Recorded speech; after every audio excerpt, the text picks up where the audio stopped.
Buen día para todos. Nosotros seguimos el capítulo 27 de la Parashat Toledot. Dice así: sucedió que cuando Isaac envejeció y se debilitaron sus ojos, llamó a Esaf su hijo mayor y le dijo: hijo mío. Él le dijo: heme aquí. Entonces, se debilitaron sus ojos. ¿Por qué? También primero que todo sucede que cuando Isaac envejeció, ¿sí? Quiere decir, vamos a ver más adelante, que Isaac llegó a la edad de su madre y por eso él pensó que ya había llegado los días de su vida. Es decir, que la persona tiene que, cuando llega a la edad de sus padres, tiene que tener en cuenta que puede ser que también se parta de este mundo. Entonces se debilitaron sus ojos. ¿Por qué se debilitaron? Dice Rashi: a causa del humo de las esposas de Saf, ya que ellas levantaban humo y quemaban incienso a los ídolos. Como vimos anteriormente, que por qué fue justapuesta las mujeres que tomó Esaf con referente a que se debilitaron los ojos de Esaf. Según otra explicación, cuando Isaac fue atado sobre el altar y su padre quiso degollarlo, en ese instante se abrieron los cielos y los ángeles celestiales vieron lo que se hacía con Isaac y lloraron por él. Y las lágrimas de ellos descendieron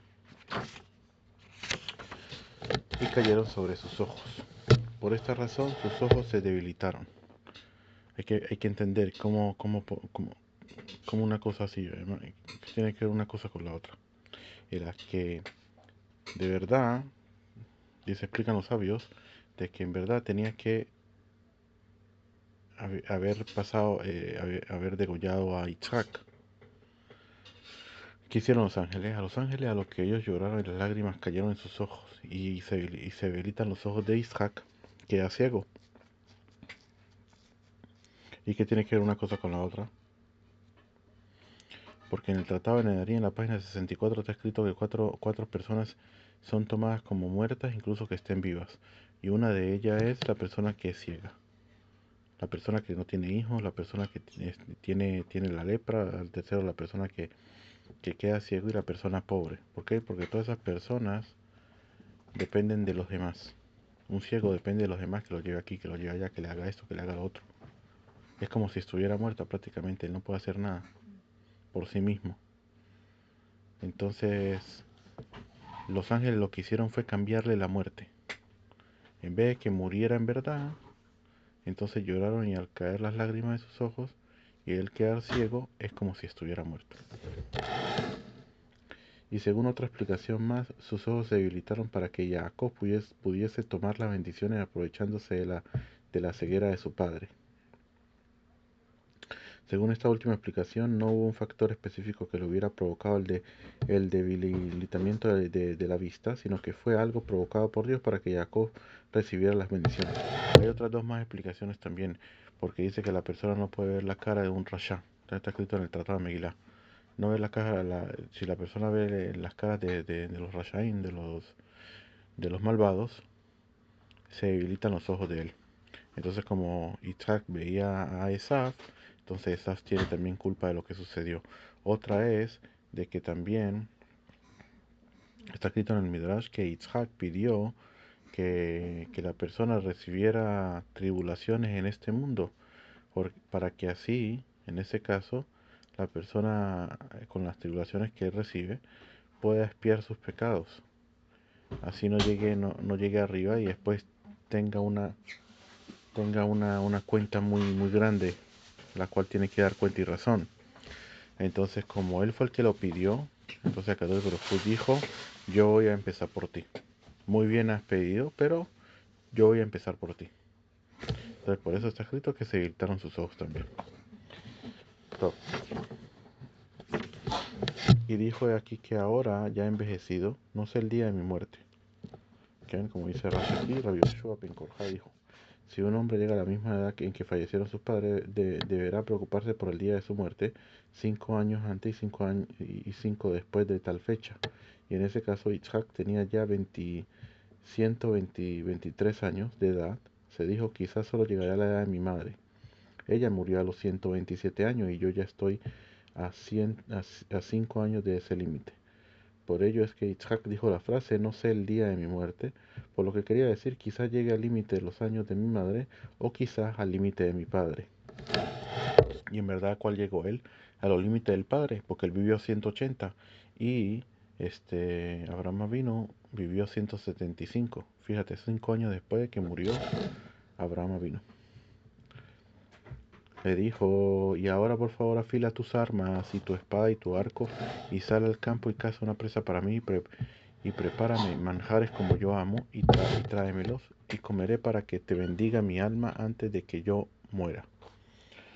Por favor afila, dice, significa afilar, como aprendimos en el Talmud. No se puede afilar el cuchillo en un festival, pero en un festival quiere decir en un Yom Tov, en un día festivo, pero puede ser afilado pasándolo uno sobre otro. Al expresarse así, Isaac en efecto quiso decirle, afila tu cuchillo y degüella bien el animal para que no me alimentes con nevelá. Nevelá es el término que se refiere a un animal que no ha sido degollado conforme a las normas estipuladas por la Torá. Un cuchillo imperfecto podría hacer que el animal degollado se vuelva prohibido para la ingestión. Y también nevelá también habla un animal cuando murió por sí misma también, que no se degolló. Eso también se llama nevelá. Está la trefa. La trefa es algo diferente. La trefa quiere decir de que tiene un problema en los órganos o algo por el estilo. Eso se llama trefa.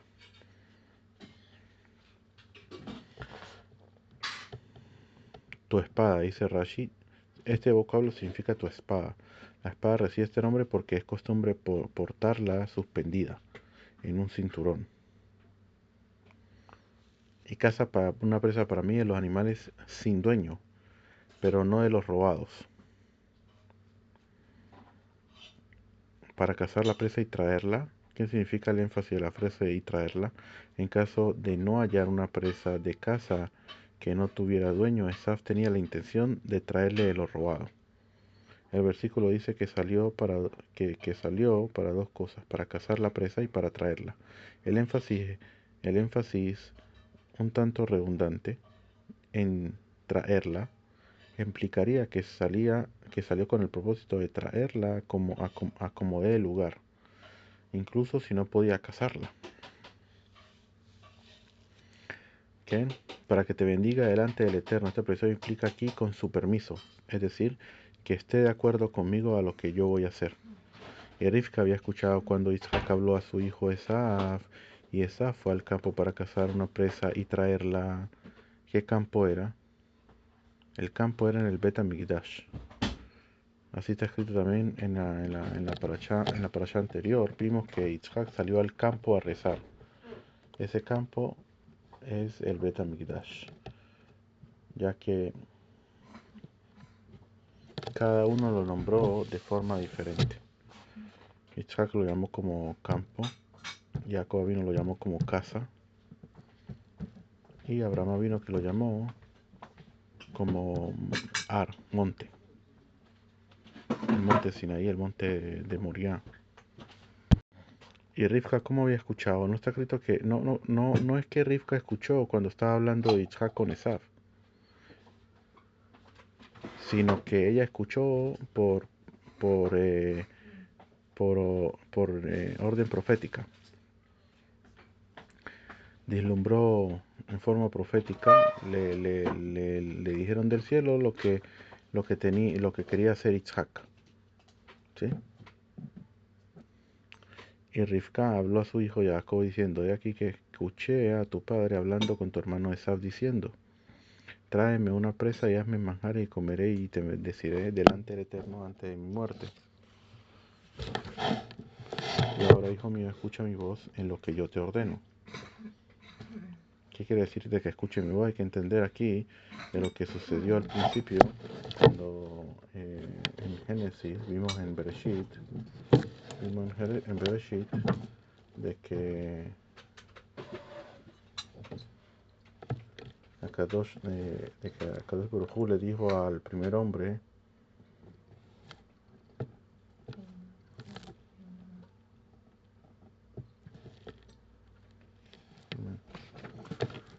le dijo, y al hombre dijo, porque escuchaste la voz de tu mujer y comiste del árbol que te ordené. Sí, aquí también, ya que Jacob vino viene siendo como dice en el tratado de Baba Metzia, que Shufra de Adama Rishon, Shufra de Jacob vino, que Jacob vino se parecía, tenía la misma cara que el primer hombre, las fases faciales, y Rivka viene siendo Java, Eva, y por eso ya le dice, escucha mi voz, como lo escuchaste en la vida pasada, y trajimos maldición, esta vez traeremos las bendiciones. Por eso ya le dice, ahora hijo mío, escucha mi voz en lo que yo te ordeno. Ve ahora al rebaño y toma de lo mío 2 buenas crías de las cabras, y con ellas haré manjares para tu padre como él ama. Toma de lo mío, dice Rashi. Rivka dijo esto porque Isaac le había escrito en su contrato matrimonial que Rivka podía tomar 2 crías ovinas por día y hacer con ellas lo que quisiese. Y 2 buenas crías de cabra, dice, y que acaso la comida de Isaac consistía en dos cabritos enteros. Por supuesto que no, en realidad Rivka le pidió 2 animales porque ese día era Pesaj. Y uno lo pensaba ofrecer en ofrenda de Pesaj y con el otro preparar platillos suculentos. Así lo trae Pirkei de Rabbi Eliezer.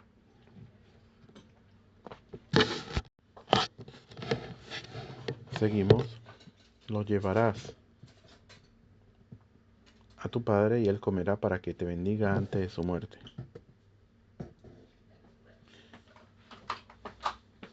Como él ama, dice Rashi, pues el sabor de la carne de cabrito o cordero es similar a la del venado. Entonces Jacob dijo a su madre Rivka, aquí que mi hermano Esav es hombre velludo, pero yo soy un hombre lampiño. Quizás mi padre me palpe y seré a sus ojos como un burlador. Entonces traeré sobre mí maldición y no bendición. Hombre velludo, dice Rashi, esta expresión se aplica a un hombre cubierto de vellos. Me palpe significa tantea, al mediodía, o sea, tantar, lo toca. ¿Sí? Pero su madre le dijo, que sobre mí caiga esta maldición. Hijo mío, solo escucha mi voz y ve y trae eso para mí. ¿Qué quiere decir eso para mí? ¿Por qué ella dice eso para mí? Porque aquí, Kola Tikkun, como dijimos anteriormente, la corrección especialmente la tiene que hacer aquí la mujer, porque ella fue la que le dio de comer al hombre, la que la que le dijo que comiera. Entonces, por lo tanto, ella le dice, tráelo para mí, o sea, para hacer la corrección, que la corrección es prácticamente mía. Porque en el caso que él entre y tome las bendiciones, en este caso va a ser bendiciones en vez de maldiciones. Él fue y las tomó y trajo a su madre, y su madre hizo manjares como su padre amaba. Y Rivka tomó la vestidura de Esav, su hijo mayor, las pulcras que tenía con ella en casa, y vistió a Jacob, su hijo menor. Las pulcras dice aquí las limpias. ¿Okay? Pero según otra explicación, las vestimentas son llamadas jamudo porque Esav las había codiciado de Nimbro y se había apoderado de ellas. ¿Sí? Pero dice aquí también, en el Midrash explica que estas vestimentas tenían diseños de animales y Nimrod, que también era un cazador, las utilizaba para atraer a los animales y cazarlos. Estos, al ver los diseños, pensaban que se trataba de un animal y se acercaban a él. Esa fue el que dio muerte a Nimrod, y al hacerlo se apoderó de esta vestimenta. Nimrod, a su vez, las había heredado de Adán, del primer hombre. Interesante.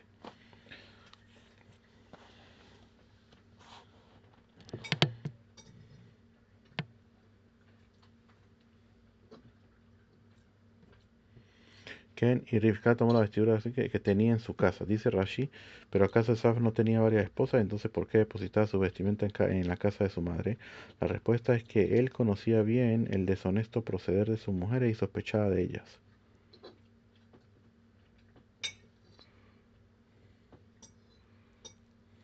Ken. Luego vistió las pieles de crías de cabra sobre sus manos y sobre la lisura de su cuello, y entregó los manjares y el pan que había preparado en manos de su hijo Jacob. Y Jacob vino ante su padre y dijo, Padre mío. Él dijo, heme aquí, ¿quién eres tú, mi hijo mío? Jacob dijo a su padre, yo soy Esav, tu primogénito. He hecho como me dijiste, por favor levántate, siéntate y come de mi presa para que tu alma me bendiga. Yo soy Esaf tu primogénito, quería decir yo soy quien te trae el platillo que pediste, y Esaf es tu primogénito. Quiero como para no sacar, fue difícil para Jacob que no sacar una mentira de su boca. He hecho varias otras cosas tal como me hablaste.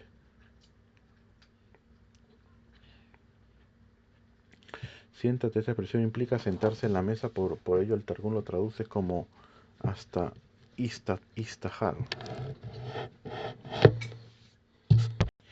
Seguimos adelante, dice Itzhak dijo a su hijo, ¿cómo es que la hallaste tan rápido, hijo mío? Él dijo, porque el Eterno tu Dios lo presentó ante mí. Itzhak dijo a Jacob, por favor acércate para que te palpe, hijo mío, si tú eres mi hijo Esaf o no. Lama, ¿por qué de repente le dijo, por qué de repente le dijo que se acercara a él? Por lo que cuando le preguntó anteriormente cómo que llegó tan rápido, él dijo, porque el Eterno tu Dios lo presentó ante mí. Y Esaf, por lo normal, no hablaba así.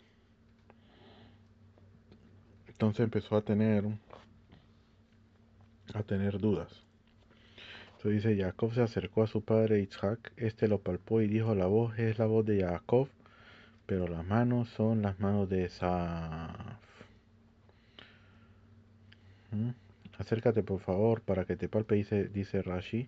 Isaac dijo en su corazón, no usual de Esaf que el nombre de Dios esté en su boca como expresión frecuente, pero este hijo que está enfrente a mí ha dicho, pues el Eterno tu Dios lo presentó ante mí. La voz de Jacob dice que se expresa con lenguaje amable. Por favor, levántate. En cambio, Esaf habló con rudeza. Levántate, padre mío. Y entonces... Y dijo... Y no lo reconoció, pues sus manos eran velludas como las manos de su hermano Esaf, y lo bendijo. Y dijo, ¿eres tú, hijo, mi hijo Esaf? Y él le dijo, yo soy. Isaac dijo, sírveme para que coma de la presa de mi hijo y mi alma te bendiga. Él le sirvió y comió y le trajo vino y bebió. Le trajo vino porque era Pesaj. Como dijimos que en Pesaj se toma 4 vasos de vino. Entonces le trajo vino también. Él le dijo yo soy, dice Rashi, Jacob no dijo yo soy Esaf, sino únicamente dijo yo soy. Luego su padre Isaac le dijo, por favor acércate y bésame, hijo mío. Él se acercó y lo besó, olió el aroma de su ropa y lo bendijo. Y dijo, mira, el aroma de mi hijo es como el aroma de un campo que el Eterno ha bendecido. Olió, dice Rashi, pero ¿acaso no hay peor olor que el de la piel de cabra lavada? Sin embargo, esto nos enseña que con él entró la fragancia del jardín del Edén. Aparte el que también tenía las ropas del primer hombre, y el primer hombre estaba en el jardín del Edén. También esa fue otra cosa que también explican los sabios. Aparte de eso, la pregunta sería, Isaac, ¿cómo él sabía que era un olor del jardín de Edén? De lo que explican que la Akedah, una explicación que dice que Isaac, después de la Akedah, subió, eh, fue tomado al Gan Eden durante 3 años, hasta donde dice que él salió al campo a rezar antes de que cayera la noche. Dice Rashi, como el aroma de un campo que el Eterno ha bendecido, es decir, que ha bendecido, en el sentido que ha puesto en él un buen aroma. Y se trataba de un aroma semejante al de un campo de manzanas. Así lo interpretaron nuestros maestros de bendita memoria.